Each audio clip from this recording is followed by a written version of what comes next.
లాజరుకి నిరీక్షణ. లాజరు యొక్క నిరీక్షణ ఒకరోజు ప్రతిఫలం ఇచ్చింది. లాజరు దగ్గరికి క్రీస్తు తీసుకుని వచ్చింది.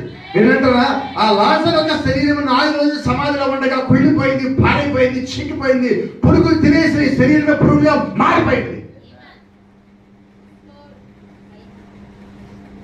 నీ పరిస్థితి అంతకన్నా చెడ్డగా ఉందా? చెప్పు ఇప్పుడు ఈ రాత్రి ఎవరి పరిస్థితి మెరుగు? ఎవరి పరిస్థితి మెరుగు? నీ పరిస్థితి, లాజరు పరిస్థితి? మరి అటువంటి స్థితిలోకి పోయినా లాజరు నమ్మకం కలిగి ఉన్నాడే. నీ నమ్మకం ఎక్కడ?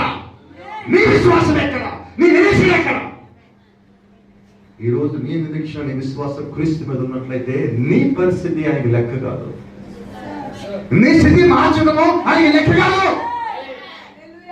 రాత్రి మళ్ళీ నీకు జ్ఞాపకం చేస్తాను. నీకు సమస్య వచ్చినప్పుడు దేవుడు నీ పరిస్థితిని మార్చడు, నీ పొజిషన్ మారుస్తాడు.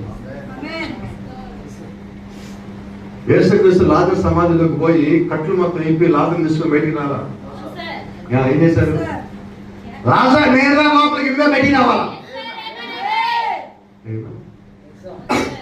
క్రీస్తు అక్కడ ఉంటే, క్రీస్తు అక్కడ ఉంటే, నువ్వు ఆయన నమ్ముంటే, విశ్వాసులు ఆయన చుట్టూతో ఉంటే, నీ చుట్టూతో విశ్వాసం ఉంటే, వారు పెట్టే ఒక్క కేక నీకున్న బంధకాలు మొత్తం తెచ్చగలరు. నీకున్న బంధకాలు వచ్చి బయటికి తాగలరు.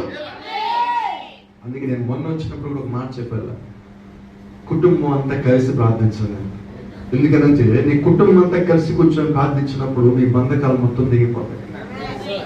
మీ బంధకాలు తెంపే శక్తి దేవుడు మీ చేతిలోనే పెట్టాడు. ఇప్పుడు అది పాస్టర్ దగ్గర లేదు, అపోస్తలుల దగ్గర లేదు, ప్రవక్తల దగ్గర లేదు. అప్పుడు దేవుడు అది నీ దగ్గర పెట్టాడు.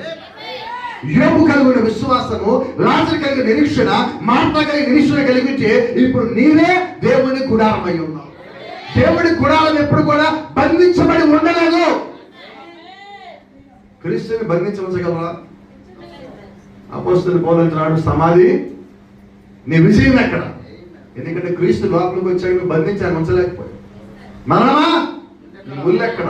ఎందుకంటే నా దేవుడు శిలువలో నీ ముళ్ళు ఎరగొట్టేశాడు. మరణానికి ముళ్ళు లేదు, సమాధికి విజయం లేదు. నువ్వు అందుకో ఆ దేవుడు నమ్ముతున్నావు. కాబట్టి నేను ఎవరు కొచ్చలేరు, ఎవరు బంధించి ఉంచలేరు, పాతాళ కిందకి లాగలేదు. కారణం ఏంటంటే నువ్వు దేవుని యొక్క గుడారమై ఉన్నావు. సజీవుడైన దేవుడి గుడారమై ఉన్నావు. ఆయన యొక్క శక్తి ప్రభావం ఇలా ఉన్నది, ఆయన యొక్క పని ఇలా జరుగుతూ ఉన్నది. కేవలం విశ్వాసం కలిగి ఉండు, కేవలం విశ్వాసం కలిగి ఉండు. పాత